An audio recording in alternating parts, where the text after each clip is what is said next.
ng area tuwing joint fellowship. Si Kuya Romy, sino pa? Si Doc Dottie.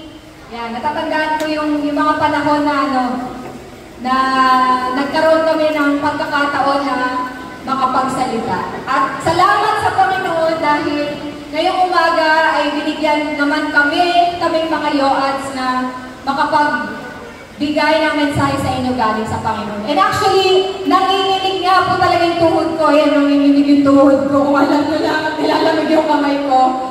Kaya, ipanalangin po ninyo na matapos ko yung isi-share ko bago ko himatayin. Hindi, joke lang po.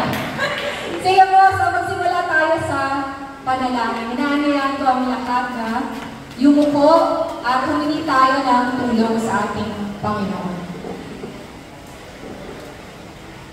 Panginoon, aming Ama, sambahin at dakilain ka ngayong umaga. Salamat, Panginoon, sa pagkakataon na kami ay sama-sama makapakinig ng inyong salita. Salamat sa opportunity, Panginoon, na magkaroon kami ng camp at kapahingahan, Panginoon, sa piling ninyo. Ito ay isang magandang regalo para sa bawat isa sa amin, lalo na sa pagtatapos ng taong 2024. Salamat, Panginoon, at nawa, Panginoon, ang mga bagay na hindi ko kaya, Panginoon, kayo ang mangusap sa bawat isang naririto na ng inyong mensahe. Buksan ninyo ang kanilang tenga, puso, mata, ang kanilang pandinig, Panginoon, at kayo ang mangusap sa bawat isang makikinig, Panginoon, sa umagang ito. At nawa, ang inyong salita ay baunin namin hindi lang sa 2024, Panginoon, kundi sa taong 2025. Ang Espiritu ninyo, Panginoon, ang siyang kumilos sa umagang ito, at we want to honor you, Panginoon, sa pangalan ni Jesus. Amen! Sige, sino dito ang nakakain na ng Angel's Burger? Aba, hindi lahat. Kawawa naman yung hindi pa nakakain ng Angel's Burger. Hindi ba lahat? O sige, kahit burger na lang. Burger! Sino nakakain ng burger? Yun! Buti naman, nakakain na kayo ng burger. Sige, pag kumakain ako ng Angel's Burger, ito ang pumapasok sa isip ko. Sabay-sabay tayo. Sa unang kagat, tinapay lahat. Sa pangalawang kagat, tinapay pa din. Yun, no? Ito ang unang pumapasok sa isip ko dahil ito ang madalas kong marinig sa mga nakakain na ng Angel's Burger. Sabi nila, pagkagat mo, parang puro tinapay. Tapos yung patty, napakaliit. Ayan o, napakaliit. No? Tinipid. At marahil, tinitipid nila yung palaman at nire-reserve nila para mas marami pang maibenta. Diba? Kung tatanungin ko kayo, okay ba sa inyo yung tipid na palaman? Anong sagot? Mahina? Okay ba sa inyo yung tipid na palaman? Hindi. Yung alam mo, nilagyan ng palaman sa loob. Tapos pagbukas mo, wala naman palang halos laman. Ganyan, no? Ganyan yung sisilip sa'yo pagbukas mo. So kung tayo, ang sagot nyo kanina? Hindi, no? So kung tayo, ayaw natin ng tipid. Ang Diyos kaya? Payag kaya siya sa tipid na pag-ibig sa Kanya? Payag kaya siya sa tipid na pag-ibig sa mga ka-church natin? Payag kaya siya sa tipid na worship? Sa tipid na pagbibigay? Payag kaya siya sa tipid na pag-ibig sa mga nangangailangan? Yan ang tema natin ngayong umagang ito, a saint's undeserved love for the needy. So, ang text po natin ay manggagaling sa aklat ng Mateo, Matthew 20:17-28. So, kung may mga Bible kayo dyan, digit International Bible, makibukas kayo sa akin sa Matthew 20:17 to 28. Ay, servant daw. A servant's unreserved love for the needy. Sige. So, kung wala naman kayong Biblia, nilagay ko na rin dito, no? So, hihingi ko ang inyong atensyon at pagdinig at ako na lang ang babasa. Sige, tingnan natin, no? So, 17. So, dito, sa text na to, imagine ninyo na naglalakad si Jesus papunta sa Jerusalem. At maraming tao ang sumusunod sa Kanya. Kaya, sabi dito, inihiwalay niya ang 12 tagasunod sa mga tao. So sabi niya sa mga disciples, dito muna tayo, maraming sumusunod sa atin. Tapos, sinabi niya yung mga mangyayari sa Kanya. 18, pupunta na tayo sa Jerusalem at ako na anak ng tao ay ipagkakanulo sa mga namamahalang pari at mga tagapagturo ng kautusan. Hahatulan nila ako ng kamatayan at ibibigay sa mga hindi Hudyo. Para ano? Para insultuhin, hagupitin, at ipako sa krus. Ngunit mabubuhay akong muli sa ikatlong araw. Sumunod na verse. Pagkatapos sabihin niya ni Jesus, lumapit ang isang nanay. Ay, hindi nakalagay dito, no? Pero, I think yung pangalan ng nanay ay Salome. At kasama niya yung kanyang 2 anak na sina James at John. So, anong ginawa niya? Lumuhod si Salome kay Jesus. Sinabi niya, Lord, teka lang po, may gusto po akong hilingin sa inyo. Ano kayang hiling niya? Ano kayang wish ni Salome? Ano kaya ang desire niya? Tingnan natin sa verse 21, no? Tinanong siya ni Jesus, anong gusto mo? Sumagot siya, kung maaari po sana, Lord, kapag naghahari na po kayo, paupuin ninyo yung 2 kong anak sa tabi ninyo. Isa sa kanan at isa sa kaliwa. Pero ano ang sagot ni Jesus? 22, naku, hindi nyo alam. Hindi nyo alam kung anong hinihingi nyo. Kaya nyo bang tiisin yung pagdurusang titiisin mo? Ano yung pagdurusang titiisin niya? Yun yung sinabi niya dito kanina sa 18. Sabi, siya ay ipagkakanulo sa mga namamahalang pari at mga tagapagturo ng kautusan. Hahatulan nila ako ng kamatayan at ibibigay sa mga hindi Hudyo para insultuhin, hagupitin at ipako sa krus. Pero anong sagot nila? Basahin niyo nga anong sagot nila? Sabi nila, opo Lord, kaya namin.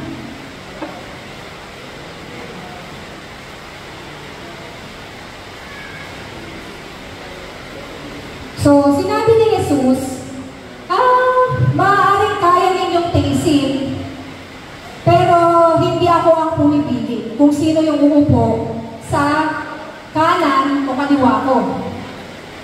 Ang sabi niya, ang kanyang ama ang pipili kung sino yung uupo sa kanan at sa kaliwa. At nung malaman ng 10 tagasunod kung ano yung hiningi ng 2 magkapatid, nagalit sila. Oo, nagalit sila. Bakit kaya magalit yung 10 dun sa 2 na humihiling? Na pag naupo si Jesus, alalahanin sila, no? Isama sila sa kaliwa at sa kanan. No? So, isip siguro nila, naku, hindi tayo nag-request kay Jesus. Baka hindi tayo mapasama pag siya yung naghari ginawa ni Jesus? 25, tinawag silang lahat ni Jesus. Sinabi niya, alam ninyo ang mga pinuno ng mga bansa ay makapangyarihan sa mga taong nasasakupan nila, kahit anong gustuhin nila ay nasusunod. At hindi dapat kayo maging ganyan. Hindi dapat yan ang pairalin ninyo.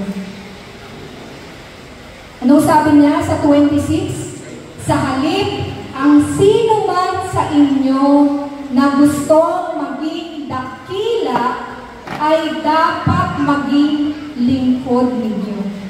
At ang sino man sa inyo ang gustong maging pinuno ay dapat maging alipin ninyo.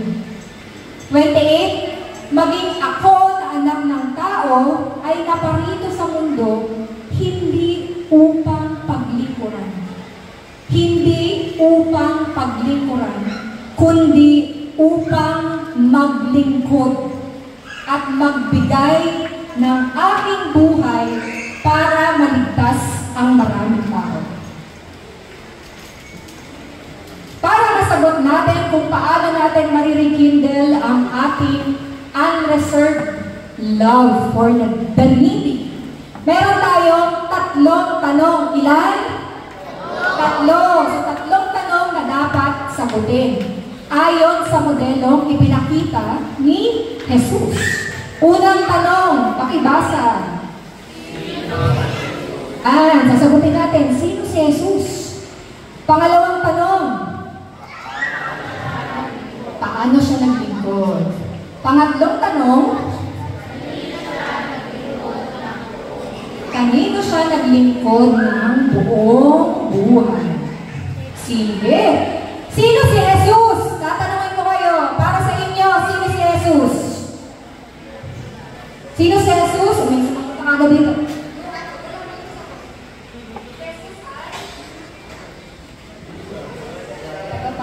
Si Jesus daw ay tagapagligtas ayon kay Alexa. Dito tayo sa mga Banaba Boys. Wilmar, sino si Jesus para sa iyo? Si Jesus ang Panginoon at tagapagligtas. Okay, si Jesus rin ay Panginoon at tagapagligtas. Miles. Sino si Jesus para sa'yo? Tagapagpagaling. Oh, so para kay Miles, si Jesus daw ay tagapagpagaling.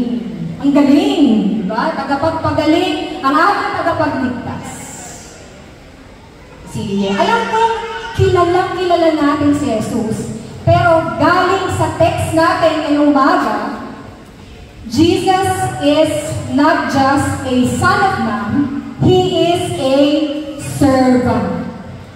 Sabihin mo nga sa katabi mo, servant.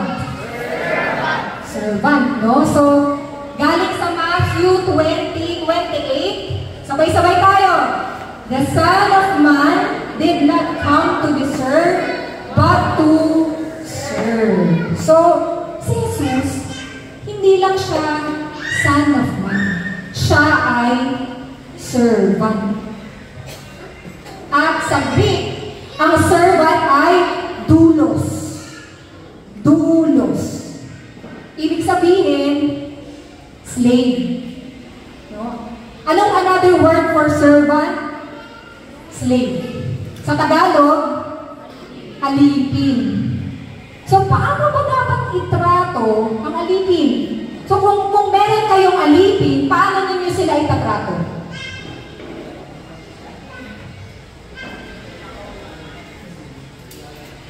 So, ito daw ang turing sa mga turing o trato ng mga slaves noon. Wala silang karapatan. Wala silang kalayaan. Kahit sa sarili nila, hindi nila pag-aari yung kanilang sarili, kundi yung sarili nila pag-aari ng amo nila. At hindi sila basta-basta makakapunta kung saan nila gusto. Makakapunta lang sila kung saan sila papapuntahin ng amo nila. Grabe, no? At hindi rin sila makakagawa ng kahit anong gustong gawin nila. Kung ano lang yung ipapagawa ng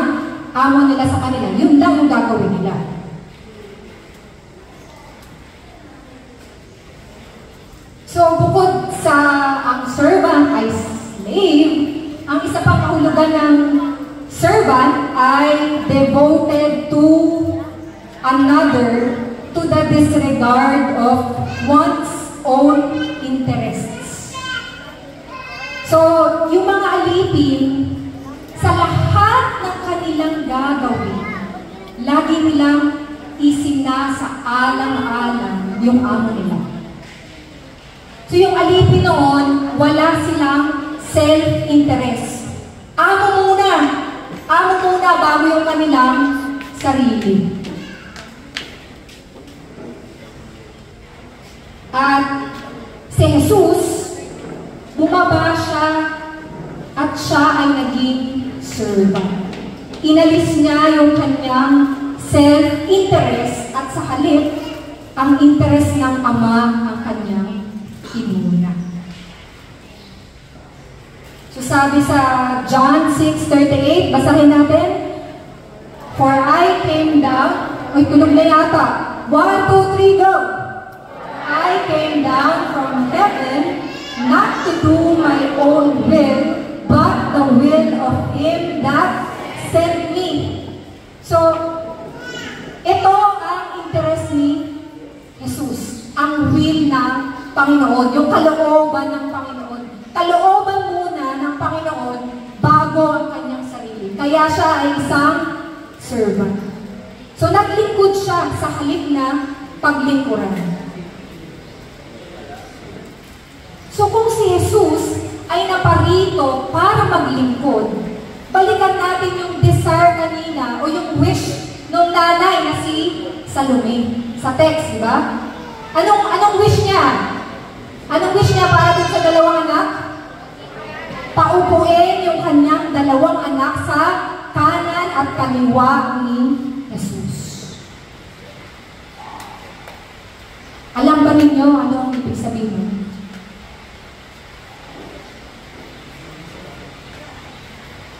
Gusto nilang maupo sa kanan at kaliwa ni Jesus dahil gusto nilang maging dakila. They want to become great. Gusto nilang tingalain sila ng mga tao, paglingkuran sila ng mga tao. At ang hiling ng nanay ay siyang representative ng ating mga wishes. At kung tatanungin ko kayo, anong wish niyo? Kung kayo ang mag-wish, ano ang inyong wish? Especially sa mga nanay dito, no? Hindi naman ninyo siguro i-wish para sa anak ninyo na, Lord, isama mo nga itong anak ko may pako sa krus. Hindi naman siguro, di ba? Maliban na lang kung pasaway yung anak ko, di ba? We wish for greatness. Ayaw nga natin ng mababang grade sa school eh. Gusto natin yung anak natin rank 1 sa school. Sa trabaho, ginagawa natin ang lahat dahil gusto natin ang posisyon. Gusto natin ang kapangyarihan. Gusto natin maging boss. Gusto natin paglingkuran. At gusto natin na may mga taong sumusunod sa atin. Desire natin yan, mga tao. No? At hindi lang ito tungkol sa pag-aaral at pagtatrabaho. It speaks about life. We want to be great. We desire authority and power. Gusto natin ang authority, kapangyarihan, tulad ng request ng nanay nina John at James. Sa verse 24, kanina, nabanggit ko, no, nagalit yung 10. Bakit sila nagalit?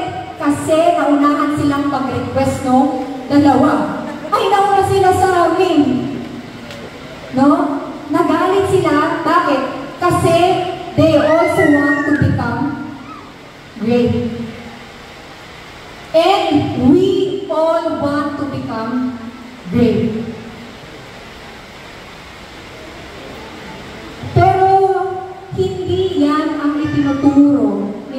sa atin. Again, sino nga si Jesus ayon sa una nating tanong? Okay, Jesus is not just a son of man, He is a servant. Nakita ba ninyo yung contrast? Na tayo, we desire to be great. No? Si Jesus, He desires to be a servant. So, imagine natin, no? Great versus servant.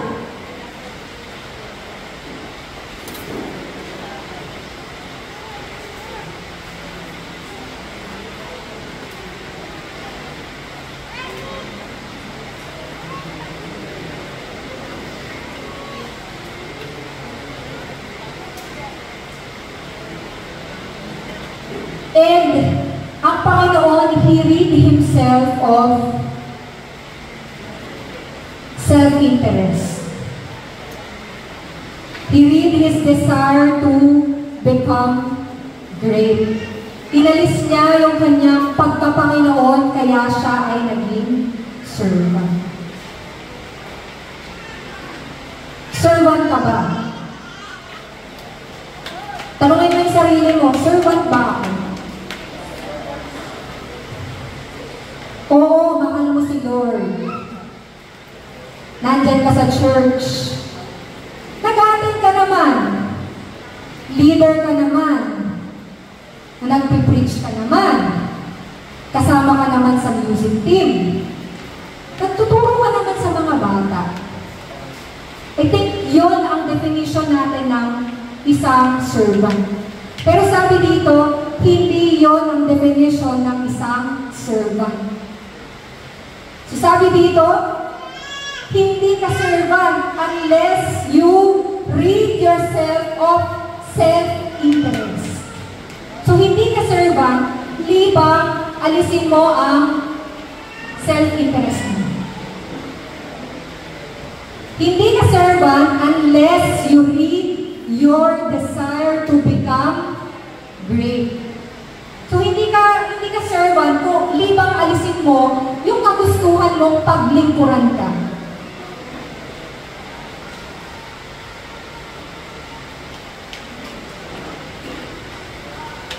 Sa halip, ang dapat natin gawin, yakapin ang interes ng Panginoon at maglingkod sa halip na paglingkuran. In short, maging taga-silbi ka. Hirap, no? At hindi lang maglingkod o magsilbi. Ang sabi doon, yakapin din ang interes ng Panginoon. Paano kayo yumakap? Patingin nga, kung yayakap kayo, paano? Paano? Paano action nyo kung yayakap kayo? Yakap. Ganyan, yakap, no? Yakap. Hindi lang, sabi, yakapin ang interes ng Panginoon, hindi lang hawakan. Yakapin para hindi kumawala. No? Yakapin mo ang interes ng Panginoon. At alam ko lang na follower ka ni Jesus pag ganito rin ang iyong interes. So you are a servant if you disregard your own interest and devote yourself to God's interest.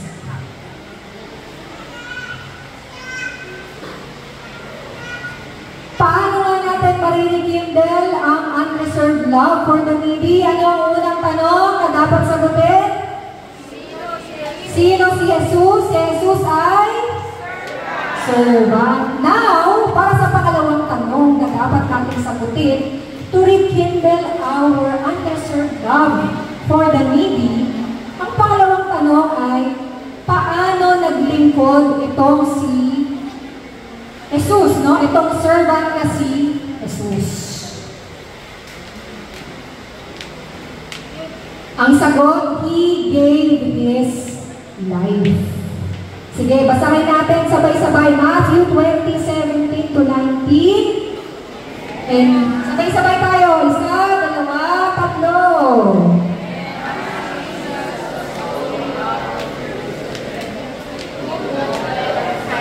And on his way, he said to them, "See, we are going up to Jerusalem, and the Son of Man will be delivered over to the chief priests, scribes, and they will condemn him to death, and deliver him over to the Gentiles to be mocked, and flogged, and crucified, and he will be raised on the day."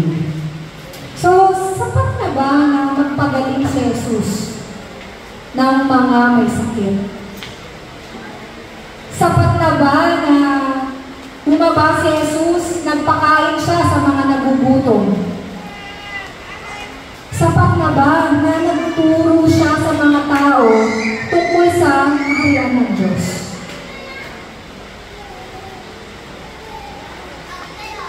Kung tumigil si Jesus matapos niyang gawin ang mga ito, actually, servant naman siya, no? Pero, tipid. Tipid. Kaya sabi dun sa 17, pupunta sila sa Jerusalem, hindi para itatag ang kanyang trono, kundi ialay ang kanyang buhay. So, ang totoong servant, ang taya niya hindi lang oras. Ang taya ni Servant Jesus ay hindi lang free time niya. Hindi yung available time niya. Hindi lang yung presence niya o yung extra resources. Ang taya niya ay buhay niya. All in. Sabihin nga ninyo, all in. All in, no?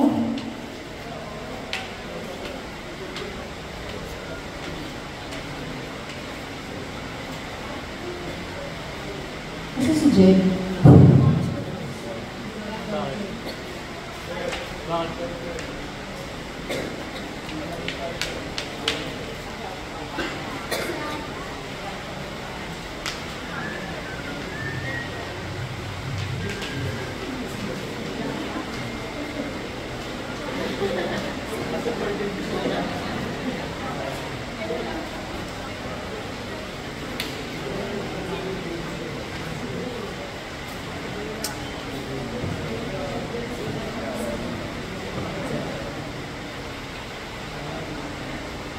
Sige, so paano mo malalaman na narin mo na yung sarili mong self-interest?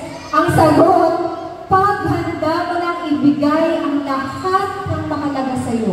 All in din, kasama ang buhay mo. So yan ang ibig sabihin ng isang unreserved servant. Kayang ibigay o ialay ang buhay at ang lahat ng bagay na mahalaga para sa iyo. Wala talagang nire-reserva sa sarili kasi buong buhay ay kaya niyang ibigay.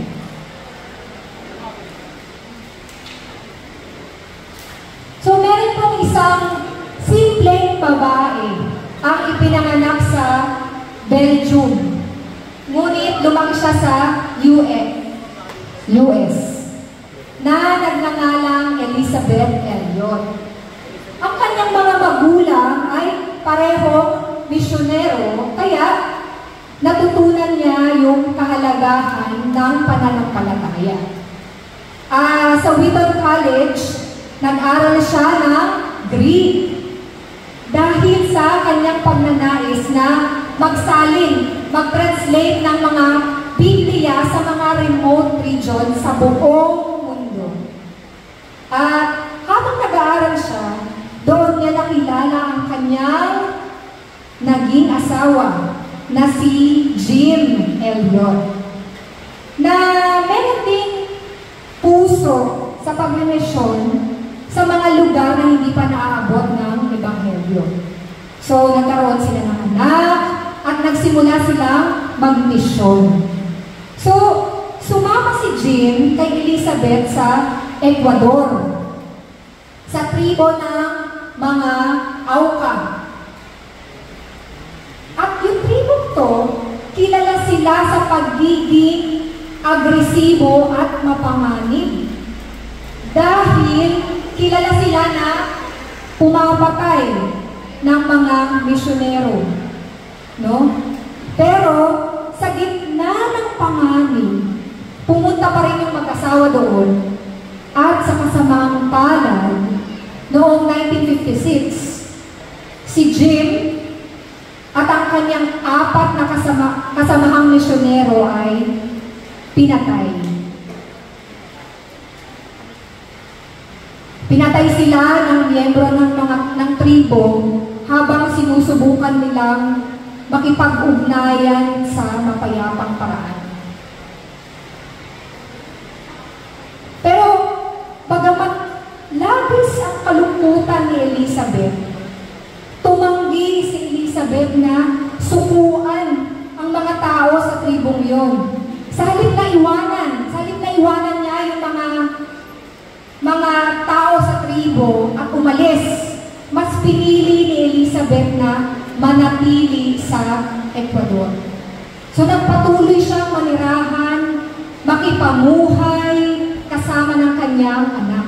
Hindi lang yun. Sinikap niyang pag-aralan ang wika nila upang mas mapalapit siya sa mga tao doon. At habang naninirahan siya sa tribo, merong 2 babaeng awka ang tumira kasama ni Elizabeth sa loob ng 1 taon. At sa panahon yun, naunawaan ni Elizabeth kung bakit pinatay ng tribo ang kanyang asawa at iba pang mga misyonero. At dahil sa pagkakaunawang ito, mas lumalim yung kanilang relasyon sa isa't isa.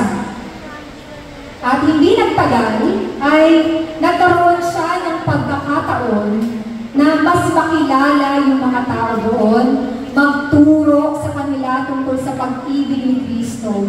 At dahil din sa nakita ng mga tao yung pag-ibig, pagpapatawad at biyayang ipinadama ni Elizabeth sa kanila. Sa huli, maraming miyembro ng tribo ang nanampalataya at kumilala kay Jesus. So, ibinigay ni Elizabeth yung kanyang buong buhay sa paglilingkod sa mga tao upang ipakilala ang Diyos sa kabila ng nagawa nila sa kanyang asawa. So, tanong ko sa inyo, kaya mo bang ibigay ang bagay na pinakamahalaga sa iyo sa ibang tao?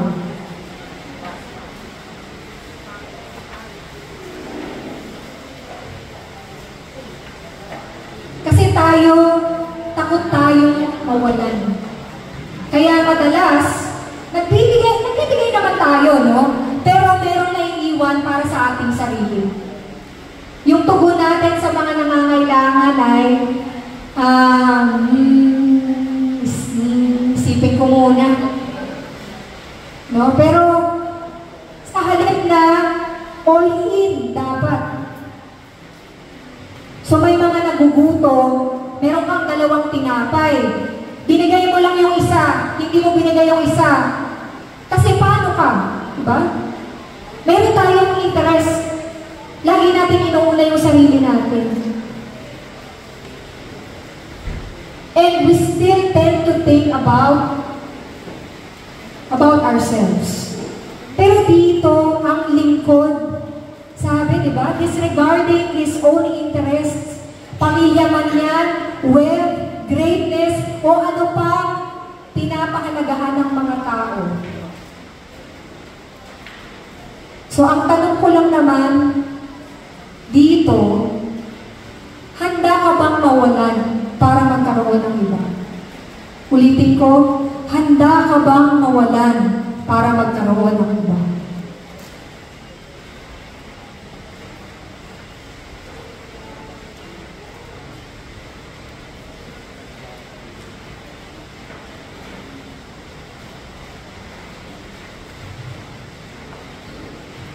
So you are an unreserved servant servant, kung kaya mong ibigay ang mga bagay na mahalaga sa iyo, maging ang iyong buhay alang-alang sa paglilingkod. So, paano natin marirekindle ang unreserved love for the needy? Ano yung unang tanong? Sino si Jesus? Anong sagot? Siya ay servant. Pangalawang tanong? Paano siya naglingkod? Anong sagot?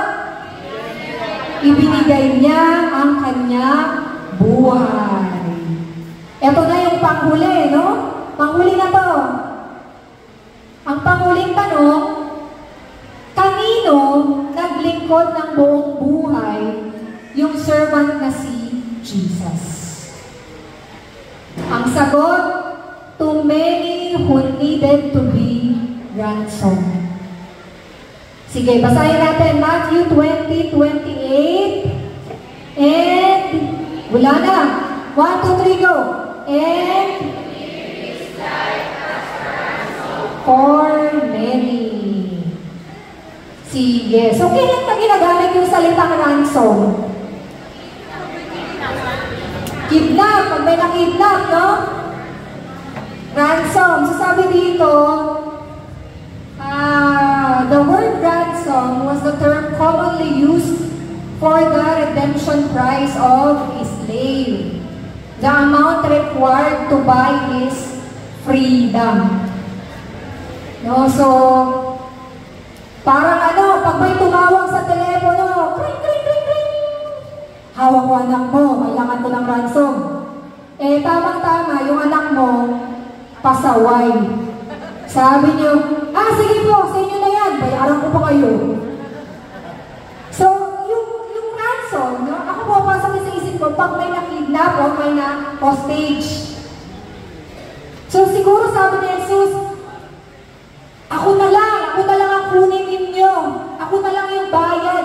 Palagayin na ninyo yung mga yan. Ako na lang. No? So, siya yung naging kabayaran. Pero kung titignan natin sa sagot natin kanina, bakit many?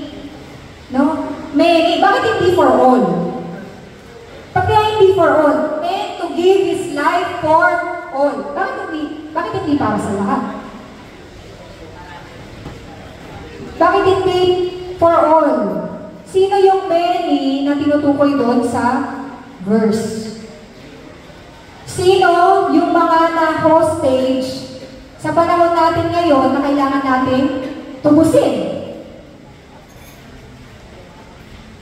So sabi sa Luke 19:10, basahin natin ulit.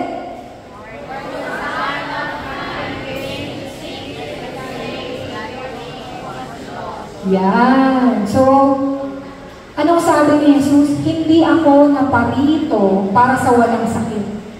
Naparito ako para sa may mga sakit, sa mga nagugutom, mga outcast, mga taong inaayawan, mga taong pinabayaan ng lipunan.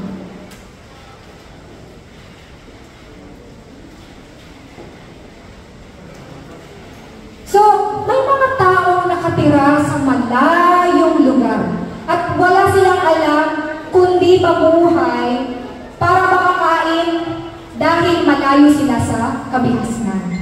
At ang alam lang nilang gawin ay maghunt ng hayop, magtanim ng bungang kahoy upang buhayin ang kanilang pamilya. Pero isang araw, merong mga dayuhang napadpad sa lugar ng mga ito. At dahil hindi nila alam ang kanilang gagawin, ang naging solusyon nila ay yung alam na alam nila. At ito nga ay yung gamitin yung kanilang sibat.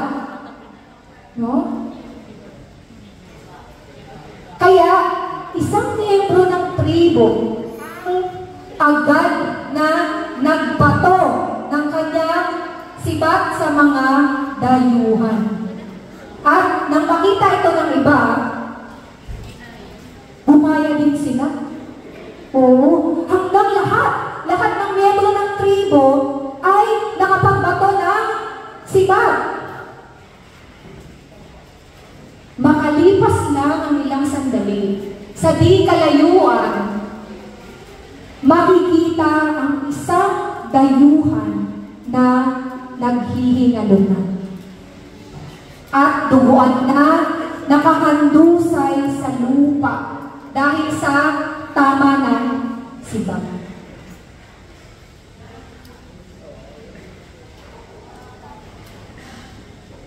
Nang makita ito ng mga taga-tribo, alam niyo ano ginawa nila? Kinain! Grabe nung kinain, no? Hindi naman kinain. Hindi naman kinain. Nagdiwang sila. Yes! Yes! Masayang-masaya yung bawat isa, no? Dahil napatay nila yung mga dayuhan. Alam niyo po, sa ganitong mga tao tayo tinatawag na maglingkod. Kaya niyo ba? Kaya niyo ba? Teka lang, parang, wait lang. Sagot, dapat kayanin. Oh, dapat kayanin.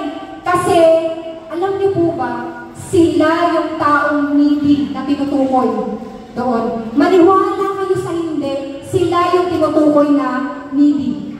Yung mga taong hindi pa nakakarinig ng salita ng Diyos at malayo sa Panginoon. Isipin natin, sino ang needy sa ating respective communities? Sige, isipin ninyo, sino yung mga needy doon sa inyong respective community? Sa Bagong Silang, sa Camarin, sa Banaba, sa Nova. Sino yung mga needy sa komunidad natin? At paano tayo makikipamuhay sa kanila? Paano natin ibibigay ang ating interest sa kanila? Paano natin ibibigay ang lahat, no? All in para sa kanila. Hindi lang yung tira mo, all in, ibibigay mo doon sa mga taong hindi.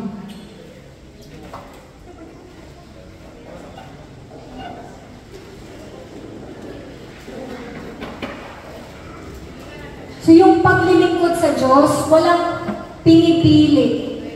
Lalong-lalo na yung mga taong lubos na nangangailangan sa Panginoon at kailangang tubusin. Sila yung needy. Kaya, pag meron tayong opportunity na maabot sila, dapat ang reaksyon natin ay excitement. Anong reaksyon natin? Excitement, dahil sinyalis yan na ikaw ay isang unreserved servant.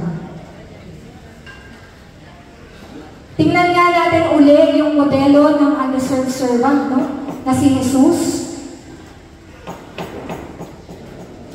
Una, sino uli si Jesus? Mahina. Sino uli si Jesus? Yun, gising pa. Servant ka ba? Yun, may narinig na ako. Amen. Pero mahina, no? Servant ka ba? Amen. Siyempre.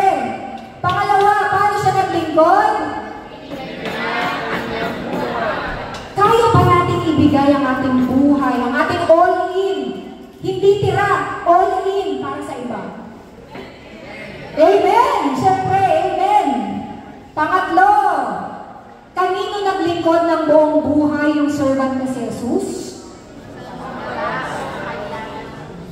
Kaya ba nating maglingkod sa mga needy kahit pa ang itinuturo nito ay yung mga kaaway natin?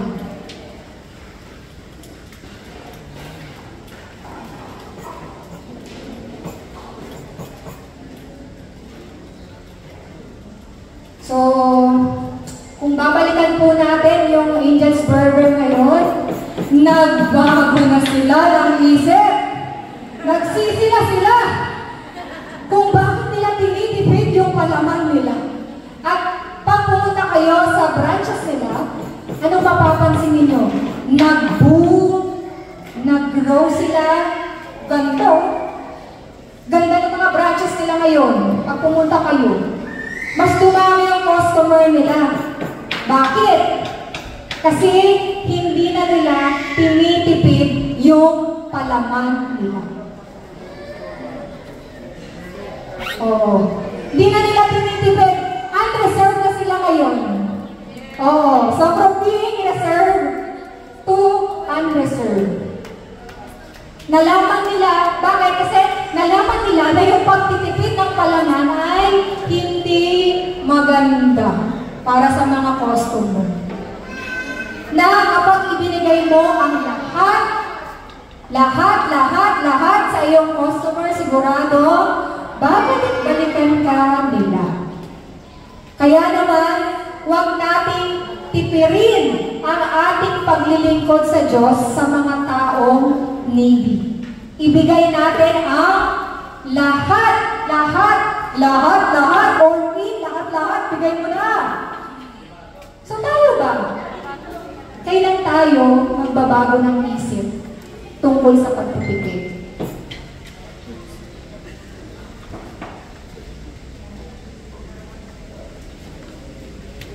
So, gusto ko pong magtapos. Yes, tapos na tayo. Gusto ko pong magtapos sa isang tula na magpapaalala sa atin tungkol sa isang unreserved servant na huwag lang natin tapusin dito sa Norsagaray, Bulacan. No? Baunin natin, isa-isip, isa-puso natin ito hanggang sa susunod na taon. Sige, sabay-sabay natin basahin ng malakas. Yung parang nakakain ng almusal. Sige, 1, 2, 3, go! Tunay na dakila kung sarili talikdan sa Diyos tumugma. Sariling interes ay kaya itanggi, paglingap sa iba'y lagi naisip. Buhay ay iaalay, sa kapwa'y ibibigay. Upang sa mundo'y pag-asa'y magbigay. Sa bawat sakripisyo, pag-ibig ang tugon. Layunin ng Diyos ang siyang laging misyon. Tayo lahat ay yumuko ang manalangin.